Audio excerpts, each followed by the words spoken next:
Dari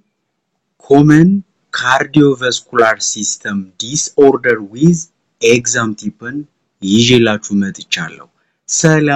ሰላም ጤና ይስጥልን የተከበራችሁና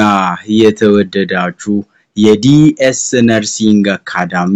ተከታታዮች በሙሉ እንዴት ናችሁ? እንደምን አላችሁ? በያላችሁበት ሰላማችሁ ተትረፍርፎ ብዝት ትበልልኝ ያልኩ ዛሬ medical surgical common cardiovascular system disorder with exam type part 25 ይዤላችሁ መጥቻለሁ ማለት ነው። ስለዚህ ሁሌም እንደምንለው ለቻናላችን አዲስ ለሆናችሁ ሰብስክራይብ ላይክ ኮሜንት ኤንድ ሼር ማድረጋችሁን አትርሱ። በዚህ ቪዲዮ የምናየው ካርዲዮቫስኩላር ላይ commonly የሚመጡ ኬዞች እነማን ናቸው? እነሱንስ እንዴት መለየት እንችላለን የሚለውን በአጭሩ አሳያችኋለሁ ማለት ነው። ኦኬ አንደኛው ከካርዲዮቫስኩላር ውስጥ ኮመን ኬዝ ከምንለው ኮሮነሪ አርተሪ ዲዚዝ ነው። ይህ ኮሮነሪ አርተሪ ዲዚዝ ምን ማለት ነው? ምንድነው የሚያደርገው? በእኛ ሰውነታችን ላይ ምን ጉዳት ሊያደርስ ይችላል? እስኪ እንየው። Coronary artery disease is caused by atherosclerosis ወይም ደግሞ plaque formation ወይም ደግሞ lipid formation in the arterial wall ማለት ነው. That result in the narrowing or occlusions of one or more coronary arteries. Coronary artery መጀመሪያ ስራው ምንድነው? ለሄርት ኦክሲጅን እና ብለድን የሚመግባት ማለት ነው። ስለዚህ ይህ አርተሪ ይህ ደምን ለሄርት የሚመግበው አርተሪ በሊፒድ ፎርሜሽን ወይም ደግሞ በስብ ክምችት የተነሳ ምን ሊሆን ይችላል? ናሮ ሊሆን ይችላል፣ ሊጠብ ይችላል ወይም ደግሞ ኦክሉዥን ወይም ደግሞ ሊዘጋ ይችላል ማለት ነው። አንደኛው ወይም ከዛም በላይ አርተሪዎች ሊዘጉ ይችላሉ ማለት ነው። ከዛ ጋር ተያይዞ ካድ ወይም ደግሞ ኮሮነሪ አርተሪ ዲዚዝ ውጤቱስ ምን ሊሆን ይችላል? result in decreased what myocardial tissue perfusion። ስለዚህ የሄርት መስል በአግባቡ ኦክሲጅንና ብለድን ማግኘት አይችልም፣ ይቀንሳል ማለት ነው። and decreased myocardial oxygenation። ስለዚህ ብለድ ፍሎ አይኖርም፣ ማዮካርዲየም ደግሞ ኦክሲጅንን ማግኘት ያለበትን ያክል አያገኝም due to narrowing or occlusions of coronary artery ማለት ነው። which leads to ይሄ ደግሞ ለምን ሊጋብዘን ይችላል? affect every organ system like angina, myocardial infarction, heart failure, even death ሊከሰት ይችላል ማለት ነው። ስለዚህ heart በአግባቡ ኦክሲጅንን ማታገኝ ከሆነ ብለድን ማታገኝ ከሆነ ብለድን ፓምፕ ማድረግ አትችልም ማለት ነው። ብለድ ሰርኩሌሽን ቆመ ማለት ደግሞ ለሄርት ፌለሪቲ ለማዮካርዲያል ኢንፋርክሽን even ከዛ አልፎ ሌሎች ኦርጋኖችንም ያጠቃ ሞቱላ ሊከሰት ይችላል ማለት ነው። ኮሮነሪ አርተሪ ዲዚዝን በዚህ መልኩ ትይዛላችሁ ማለት ነው። ሳይን ኤንድ ሲምፕተም ፎር ኮሮነሪ አርተሪ ዲዚዝ chest pain ይኖራል፣ dyspnea ወይም shortness of breathing ይኖራል፣ fatigue ይኖራል፣ dizziness, syncope and cough። ራሳቸውን ሊስቱ ይችላሉ፣ ሊያስላቸው ይችላል፣ ሊደክማቸው ይችላል፣ የትንፋሽ ማጠር ይኖራል፣ chest ህመም ይኖራቸዋል ማለት ነው። ይህ ለኮሮነሪ አርተሪ ዲዚዝ ምልክቶች ናቸው ማለት ነው። ግን ኮሮነሪ አርተሪ ዲዚዝ ስራው ምንድነው? ዲዚዙስ ምን ማለት ነው የሚለውን ነገር ካወቃችሁ ሲምፕተምንና ኢንተርቬንሽንን መገመት በጣም ቀላል ነው ማለት ነው። ኦኬ ሁለተኛው ደግሞ አንጃይና ነው። አንጃይና ማለት ምን ማለት ነው? it is chest pain due to decreased myocardial oxygenation። ስለዚህ በአግባቡ ማግኘት ያለበትን የሄርት መስል ኦክሲጅን ሳያገኝ ሲቀር የሚፈጠር chest pain አንጃይና ይባላል። this cause myocardial ischemia። ስለዚህ ሄርት መስል ምንድነው? flow of oxygenን ያጣል ወይም ደግሞ ይቀንሳል ማለት ነው። በዋናነት የአንጃይና አይነቶች ብዙ አሉ። ሁለቱን ግን ኮመኖችን ይዤላችሁ መጥቻለሁ። አንደኛ stable angina፣ ሁለተኛ unstable angina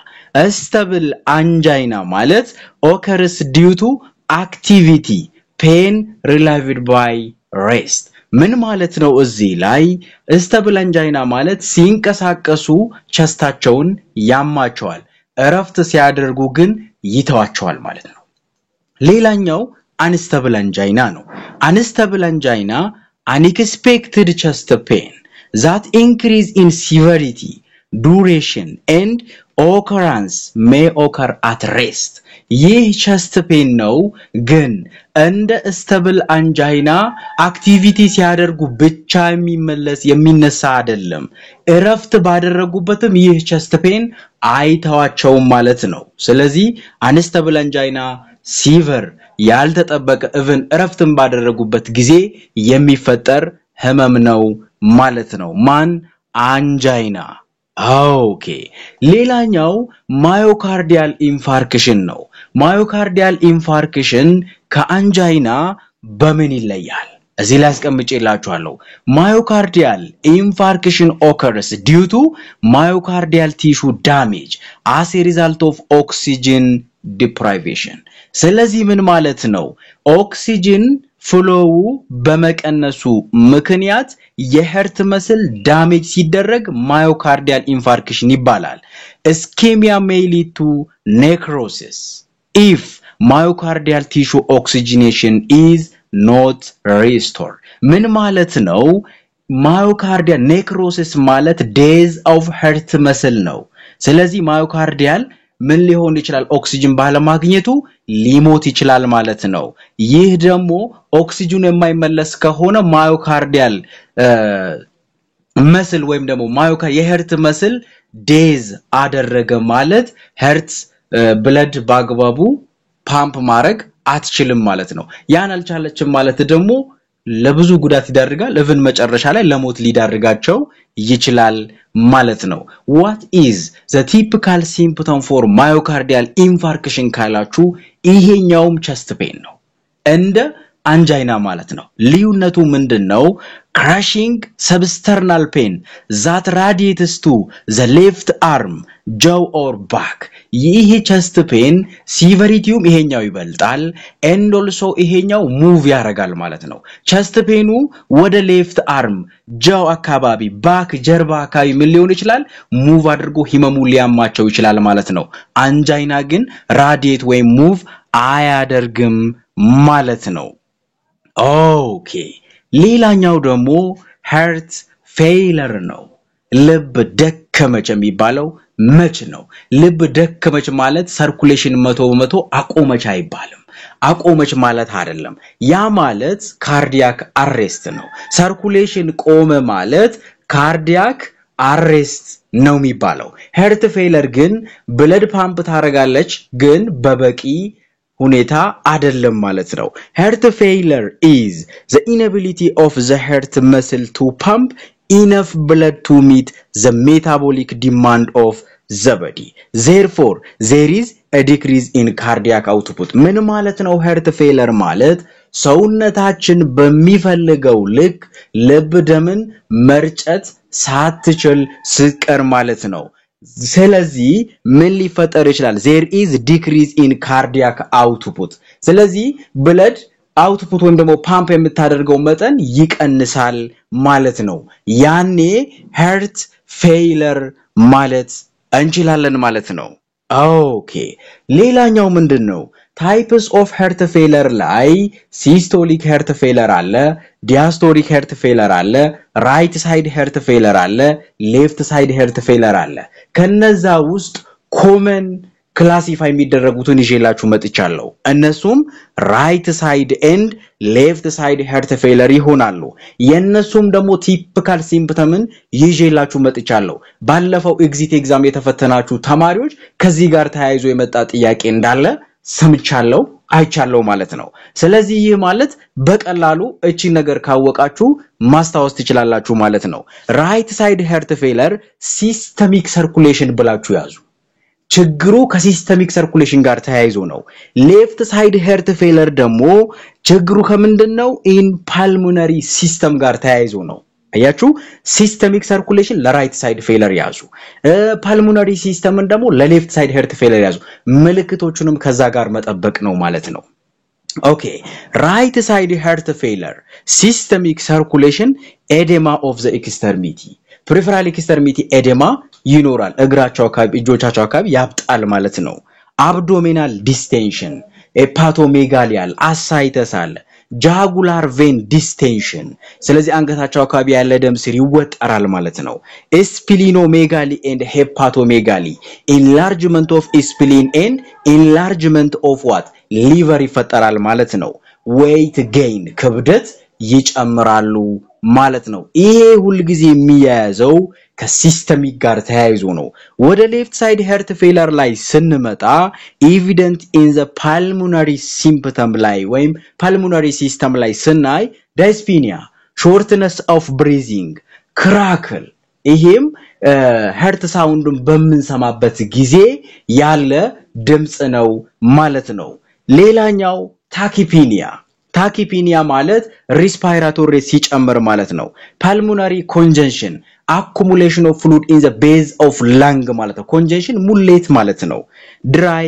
cough ደረቅ ሳል ይኖራቸዋል አያችሁ አሁን ምልክቶቹን ብቻ ማየት ነው left side heart failure ተጠይቃችሁ ከሆነ ምልክቶቹ እነዚህ ናቸው right side heart failure ተጠይቃችሁ ከሆነም ደግሞ ምልክቶቹ እነዚህ ናቸው ሌላኛው orthopnea paroxysmal nocturnal dyspnea የሚባሉ አሉ left side heart failure ላይ የሚመደቡ ማለት ነው አሁን እነዚህን ብቻ ሁለቱን ሲምፕተሞች በማየት ኤግዛማችሁን አስታውሳችሁ ማወቅ ትችላላችሁ ማለት ነው ኦኬ ሌላኛው ደግሞ ክላሲፊኬሽን ምን አለ መሰላችሁ ኒሃ ክላሲፊኬሽን አለ አሜሪካን ሄርት አሶሲዬሽን ክላሲፊኬሽን አለ ማለት ነው ኒውዮርክ ሄርት አሶሲዬሽን ፈንክሽናል ክላሲፊኬሽን ላይ ስንመጣ ክላስ 1 up to 4 ክላሲፋይ ያደርጋቸዋል የማንን ሄርት ፌለርን ክላሲፋይ ስናደርግ በአራት ክላስ ይከፍላቸዋል ማን ኒውዮርክ ሄርት አሶሲዬሽን ማለት ነው ክላስ 1 ማለት no limitation no symptom from ordinary activity በማንኛውም እንቅስቃሴ በሚያደርጉበት ጊዜ ምንም አይነት ገደብ የለም ማለት ነው ምንም አይነት ገደብ የለባቸው ማለት ነው heart failure ስንከፋፍል ነው ክላስ 2 ላይ ስንመጣ ግን heart failure አላቸው ምንም ሊሚቴሽን የላቸው ምንም ምልክት አያሳዩም ነው ክላስ 1 ክላስ 2 ላይ ስንመጣ a slight mild limitation of activity ትንሽ ኖርማል ሰው የሚሰራውን እንቅስቃሴ እነሱ ላይ ትንሽ ክፍተት ያሳያል ትንሽ ሊሚቴሽን አላቸው ገደብ አላቸው ማለት ነው ክላስ 2 ላይ marked limitation activity comfortable only at rest ማለት ነው ስለዚህ እነዚህ እንቅስቃሴ ለማድረግ ይቸገራሉ ሰዎች የሚሰሩትን ስራ ለመስራት ይቸገራሉ ሌላኛው ግን ምንድነው comfortable only at rest እረፍት ላይ ግን ሰላም ይሰማቸዋል ሲንቀሳቀሱ ከባድ የሆነ ችግር አላቸው ፈንክሽናል ምንድነው ማለት ነው functional classification ላይ function ላይ ችግር አለ ማለት ነው class 4 ላይ ስንመጣ any physical activity discomfort and symptom occur at rest ይሄ ደግሞ መልክቱ even ተቀምጦም ቁጭ ብሎም እንቅስቃሴ ሳያረጉም ችግር አላቸው ማለት ነው ማንኛውንም ፊዚካል አክቲቪቲ ማድረግ አይችሉም ማለት ነው ስለዚህ ከባድ የሆነ የሄርት ፌለር ክላሲፊኬሽን ይሄ ነው ማለት ነው አሁን ክላስ 1 ላይ ኖ ሊሚቴሽን ነው ክላስ 2 ላይ ስላይት ሊሚቴሽን አለ ክላስ 3 ላይ ማርክድ ሊሚቴሽን አለ ሬስት ላይ ግን ረፍት ያገኛሉ ክላስ 4 ላይ ግን any activity ማድረግ አይችሉም ስለዚህ ምንም ነገር ቢያደርጉ ኮምፎርት አይሰማቸውም ረፍትም ላይ ሆኖ ይጨነቃሉ ማለት ነው ስለዚህ ኒሃ ፈንክሽናል ክላሲፊኬሽን ክላስ 1 up to 4 በምንድነው የሚለየው የሚለው ልዩነቶቹን ብቻ ቀለል አድርጋችሁ ማውጣት ነው ማለት ነው ሌላኛው አሜሪካን ሄርት አሶሲዬሽን ደግሞ ስቴጅ ኦፍ ሄርት ፌለርን በስቴጅ ያስቀምጣሉ ማለት ነው ስቴጅ A up to D ነው ማለት ነው ይሄ ስቴጅ A high risk for developing heart failure in the future but no functional or structural heart disorder ምንድነው ይሄ ስቴጅ A አሜሪካን ሄርት አሶሲዬሽን ምን ይላል ስቴጅ A የሚባሉ ሰዎች ሄርት ፌለርን ዴቨሎፕ ሊያደርጉ ሪስክ ናቸው ግን ምንም ፈንክሽናልም ይሁን ሄርት ላይም የደረሰባት ጉዳት የለም እንደዛ አይነት ሰዎች ስቴጅ ኤ ናቸው ማለት ነው ስቴጅ ቢ ላይ ስንመጣ structural heart disorder but no symptom at any stage ግን ምንድነው heart ላይ ችግር ተፈጥሯል already heart failure develop አድርጓሉ but there is no sign and symptom ማለት ነው ምንም አይነት ምልክት ግን እያሳዩ አይደለም stage C ላይ ስንመጣ previous or current symptom of heart failure in the context of an underlying structural heart problem but managed with medical treatment stage C ላይ ስንመጣ ሰዎች ምልክት አላቸው structural heart problemን ተከትሎ ምልክት ማሳየት ጀምረዋሉ ግን ይህ ምልክት በሜዲካል ትሪትመንት ይታከማል መታከም የሚችል ነው ማለት ነው ማን stage C ላይ stage D ላይ ስንመጣ advanced disease requiring hospital support a heart transplant or palliative care ይህ የመጨረሻው ስቴጅ ነው ሆስፒታል ላይ ድጋፍ የሚፈልጉ ወይም ደግሞ heartን ትራንስፕላንት ማድረግ የሚፈልጉ or palliative care የሚያስፈልጋቸው critically ill የሆኑ ሰዎች ናቸው ማለት ነው አሁን American Heart Association based on NIA classification ብሎ ጥያቄ ይጠይቃቸዋል ያኔ class 1 up to 4ን በኒሃ classification ታያላችሁ stage A up to stage D ደግሞ American Heart Association ታያላችሁ ማለት ነው ማንኛውንም ጥያቄ ስለነዚህ ክላሲፊኬሽኖች ሄዳችሁ ብታዩ በጣም ክሊር ነው ካንዳቸው አይወጣም ማለት ነው stage A high risk for developing heart failure ነው stage B heart failure develop አድርጓሉ but there is no sign and symptom stage C heart failure develop አድርጓሉ with sign and symptom and we can treat the symptom ማለት ነው stage D ላይ ስንመጣ ደግሞ advanced disease ነው ማለት ነው ይህ critical ill ናቸው ሆስፒታል ሰፖርት ይፈልጋሉ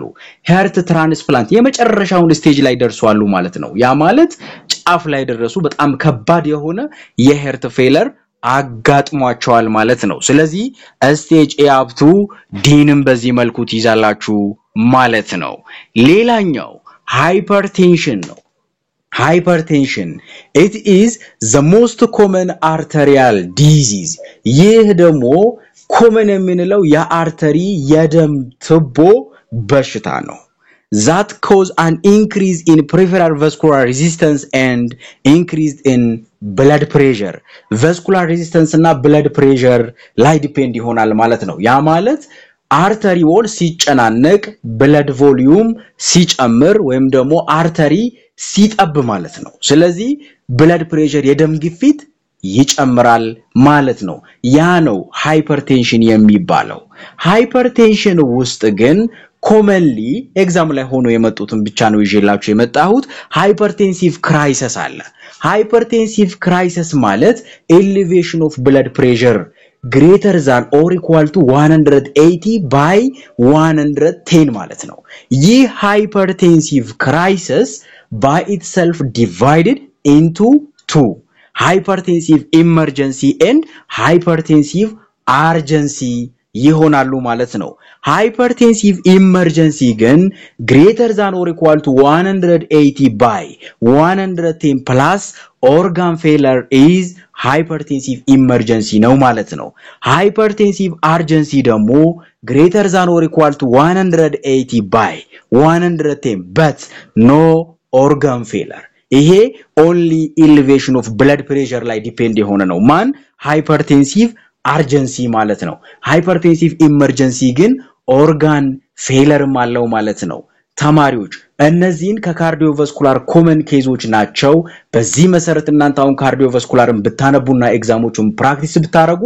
በቀላሉ ሲስተሙን ከቨር ማድረግ ትችላላችሁ ማለት ነው በነገራችን ላይ እንደዚህ አይነት ክላሶችን በብዛት በአጭር ጊዜ ውስጥ ውጤታማ ለመሆን ከፈለጋችሁ ከነ ኤግዛም ፕራክቲሳቸው ለማግኘት ከፈለጋችሁ ኑ ጊዜያችሁን ተጠቀሙ ዲኤስ ነርሲንግ ኦንላይን ክላስ 5th ራውንድ ቆንጆ ክላስ አዘጋጅተናል ይህ ዲኤስ ነርሲንግ ኦንላይን ክላስ 5th ራውንድ በቅርቡ ምዝገባውን ይዘጋል ማለት ነው ስለዚህ ይህ ምዝገባ ሳይዘጋባችሁ በፊት ነርሲንግ ተማሪዎች ዛሬውኑ ጆይን እንድታደርጉን ሪከመንድ አደርጋችኋለሁ ማለት ነው ክላሱን ለማግኘት ዲኤስ 0931745423 ላይ በመደወል ወይም ደግሞ ስልኩን ሴቭ አድርጋችሁ ቴሌግራም ላይ ኦንላይን ክላስ እፈልጋለሁ ብላችሁ በትጽፉልን በፍጹም ቅንነት እናስተናግዳችኋለን ማለት ነው ይህ ክላስ ግን ወንድማዊ ምክሬ ነው እንዳያመልጣችሁ ብዙ ነገር እናንተን ለማስጠቀም ብዙ ነገር እናንተን በእውቀታችሁ ድጋፍ ለማድረግ በፈተናችሁ ውጤታማ እንድትሆኑ ሰፖርት ለማድረግ የተዘጋጀ ክላስ ነው ማለት ነው ይህ ክላስ እንዳያመልጣችሁ እስከዚህ ሰዓት ድረስ ጊዜያችሁን ሰውታችሁ ከኔ ጋር ቆይታ ስላደረጋችሁ እጅግ አድርጌ ያመሰግንኩ እኔ ደግሞ ከናንተ ጋር ቆይታ ያደረኩት ዲኤስ ነበርኩኝ thank you very much ሰላማችሁ ይብዛ